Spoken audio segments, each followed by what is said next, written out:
Very bad at football. So with that, we'll get into the actual preview.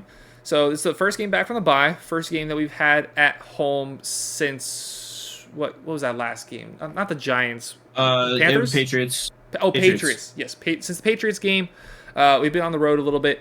Had that bye week, and now we're back. We're about as fully healthy, or assuming to be fully healthy once Sunday comes around, as we have been this entire season. And there's a lot that people have talked about with this team, that the Miami Dolphins can't beat good teams, and proof is in the pudding. 0-3 against teams below 500, undefeated against teams above 500. This team is at 500, so it's not going to affect that stat one way or another unless we lose, and then they're going to throw that into it.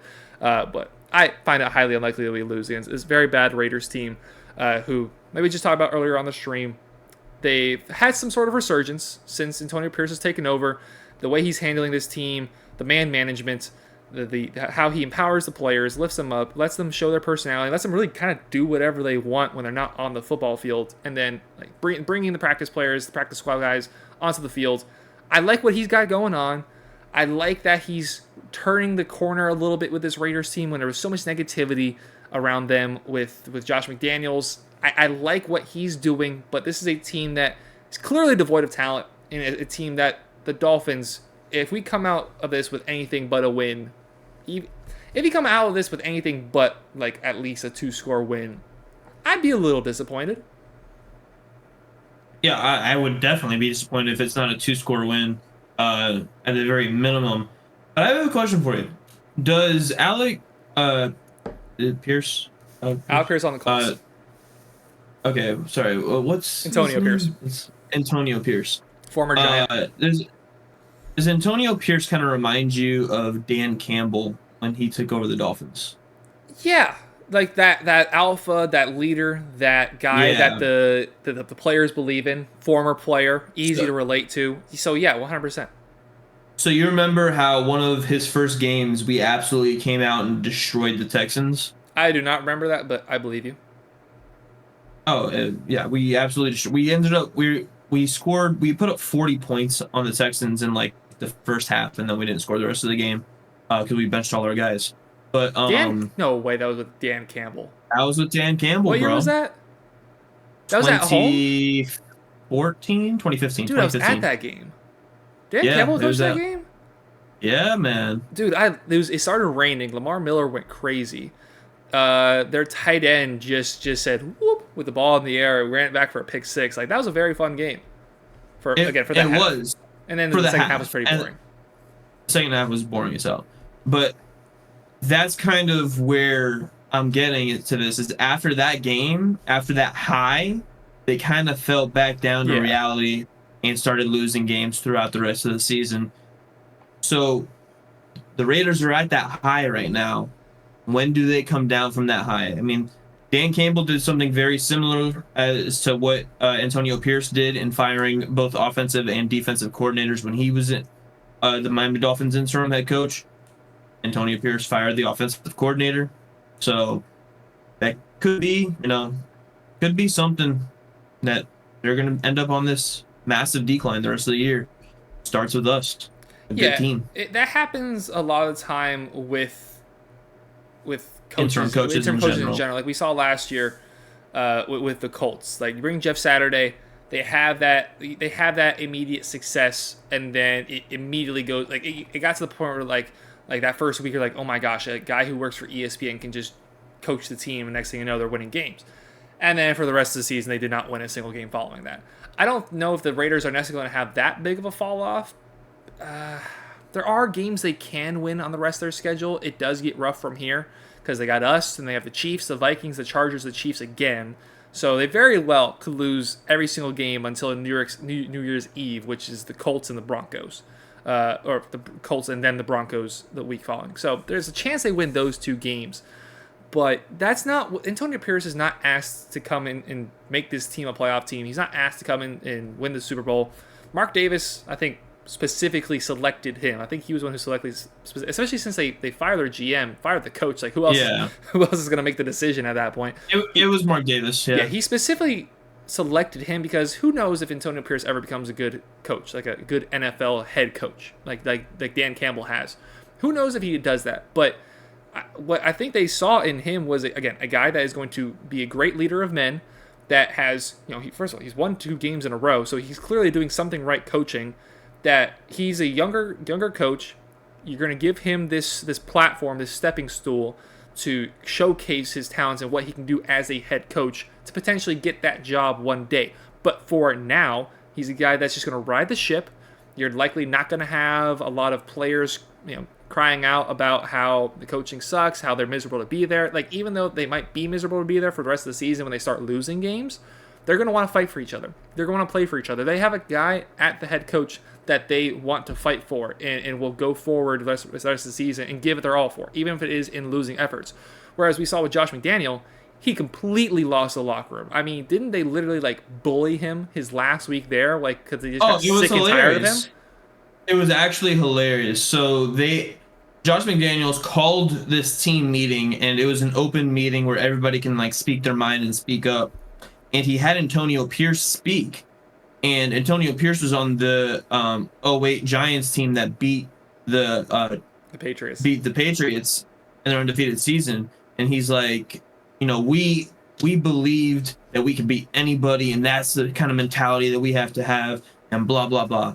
And then Josh McDaniels went up to him after that and was like, "Don't you ever talk about the Patriots that way." Like, huh? What? Bro, he wasn't even talking bad about we got a summary of it, not the word for word, but from what I'm hearing, he didn't talk bad about the Patriots. He just said that they believe that they can beat anybody. Yeah, they just happen to be the other team. Who cares if it was the Patriots or the Colts, or even if it was the Giants and he was on the Patriots? Who the cares? No. Yeah, he's not a good man manager. He made similar mistakes that he did with the Broncos and with the Raiders, which is incredible that 10 years later you're still a bad coach in the same ways. Antonio Pierce is the complete opposite. No idea whether he's a good X and O's guys, but we know what he's going to bring as a head coach, and that makes you a little bit more fearful as a Dolphins fan going into this game, because the Raiders, they are giving it their 100% all. Where they may lack talent, they are going to fight. They're going to fight for every yard. They're going to fight every single play, every single snap. You're going to get 100% out of these guys because they believe in the guy they're playing for. And the biggest guy to obviously watch on this Raiders team is Devon Achane. And the Raiders have struggled to get Devon Achane the ball this year. 659 yards is going to be projected to be amongst the lowest totals in his career so far, going back to his rookie season. 3 touchdowns on the season. He's probably barely going to crack 1,000 yards. He's probably not going to crack 10 touchdowns with how the season's going, especially since this team doesn't score a lot in general, regardless of whether it's him, regardless of whether it's Josh Jacobs or anybody else on this team. But Devontae Adams, regardless of how much he struggled to get the ball, they've struggled to get the ball to him and make big plays. No matter what, whenever he's on the field, he's still somebody you have to watch out for at all times. Yeah, 100%. But honestly, I don't think that's the biggest X factor in this game. I think it's going to be Max Crosby on their defensive side, because we all know he's an absolute wrecking ball. And we also know that the Dolphins, in every loss that they've had, Tua has been sacked 3 or more times. Yes. And every win that we had, he had 1 sack or less.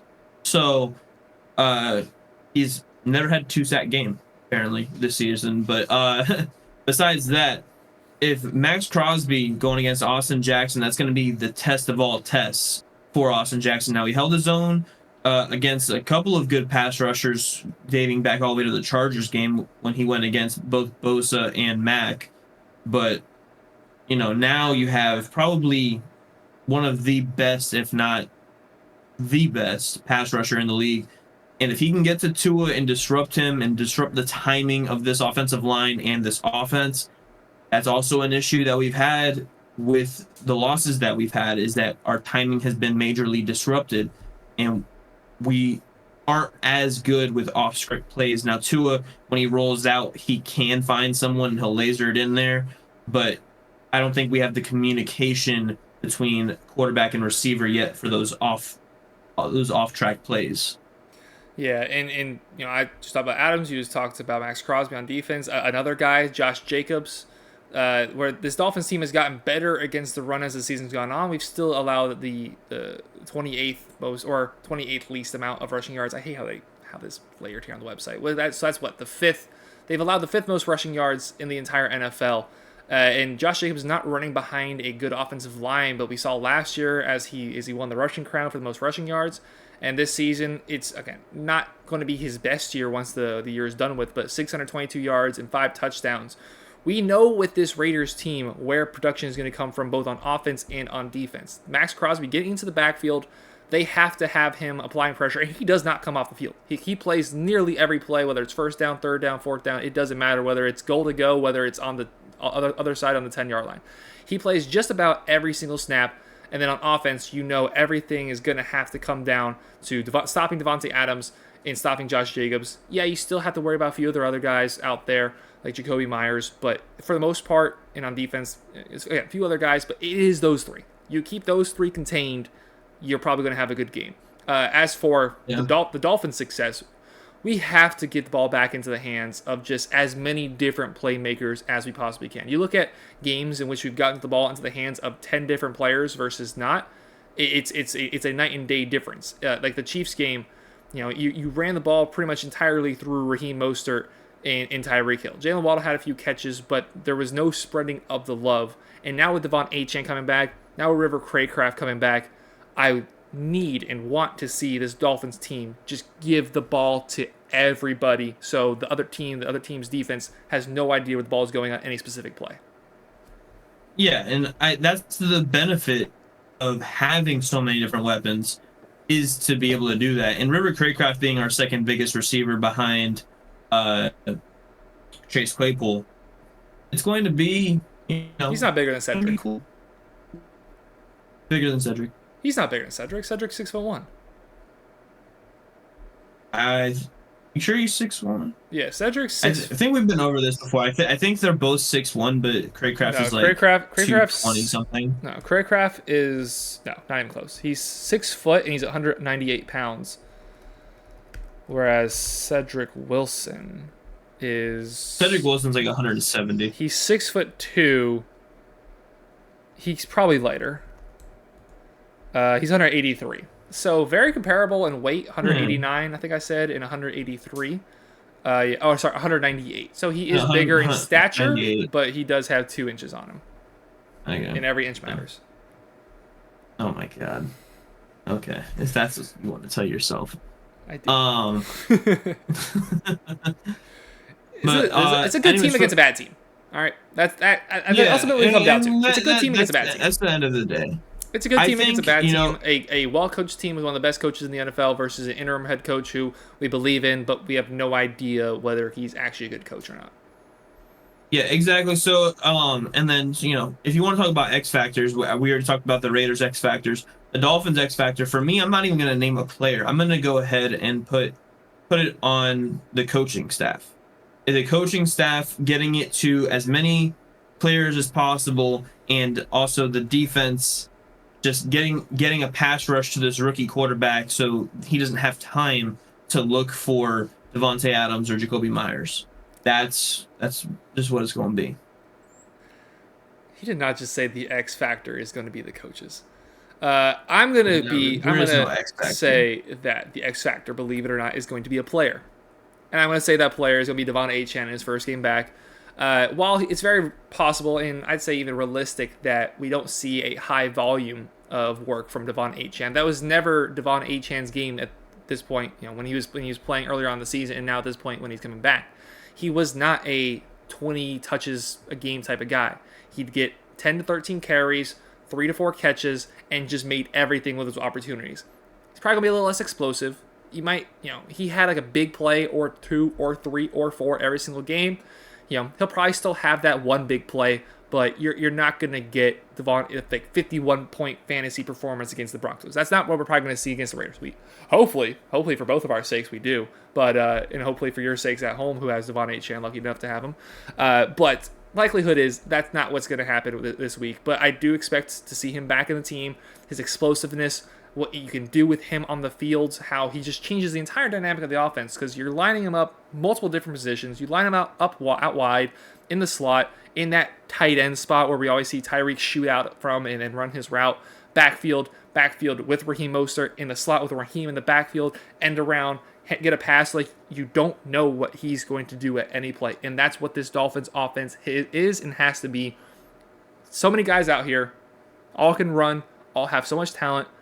How are we going to stop them? And Devon Achane is that to a T. On defense, I'm just gonna give it to Jalen Ramsey because I assume he's gonna be on Devontae Adams for the majority of the day. Even though we've played a lot more zone than the Dolphins fans have been used to in recent years, I assume we see Jalen Ramsey mostly stick to the side that Devontae Adams is on. I feel more comfortable with him. I don't think so. I feel more comfortable with Devontae Adams. I feel more comfortable with Jalen Ramsey going against Devontae Adams than I do Xavier Howard because you look at their height. They're basically about the same height. Devontae Adams isn't as big as you think he is. He's only like 6'2", but I'm pretty sure Ramsey's also 6'2". So I'd like to see Ramsey stick to the side that Devontae Adams is on. I'd like to see that too, but that's just not going to happen.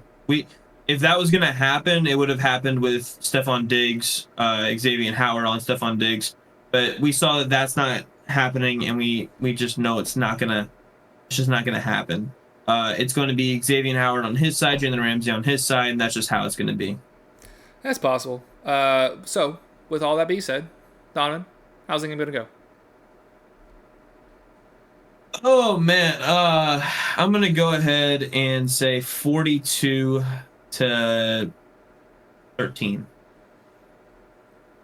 If that, I'll stick with 13, but I think that's a little high for them. High for them. Mm-hmm. Because they've been enjoying themselves out there recently. And look, you play for a coach that you hate, and now you play for a coach that you love, and you win 2 games. Yeah, celebrate, because you're not winning the Super Bowl. You're not getting to the playoffs. So enjoy yourself where you can. And I don't think they're going to enjoy themselves playing against the Dolphins. Maybe they've enjoyed themselves in taking up Miami. I don't think at the time of recording this they're down here quite yet, but once they do get down here, former players always talk about coming down to Miami and the trouble you can get into and the fun that you can have down here with the nightlife. I think that they're going to enjoy that more than they're going to enjoy the football game on Sunday. I'm not going to quite go with as large of a margin of victory, but still quite a large margin of victory. I think they can score. I think they can put some points up on the board.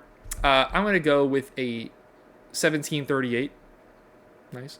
I'm going to go 38-17. 38-17. Dolphins taking the victory, easily covering and getting back to winning ways. Winning against a team who is at 500.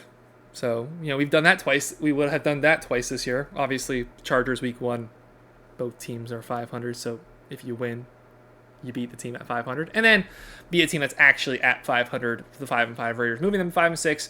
And moving the Miami Dolphins to 7-3 on the season.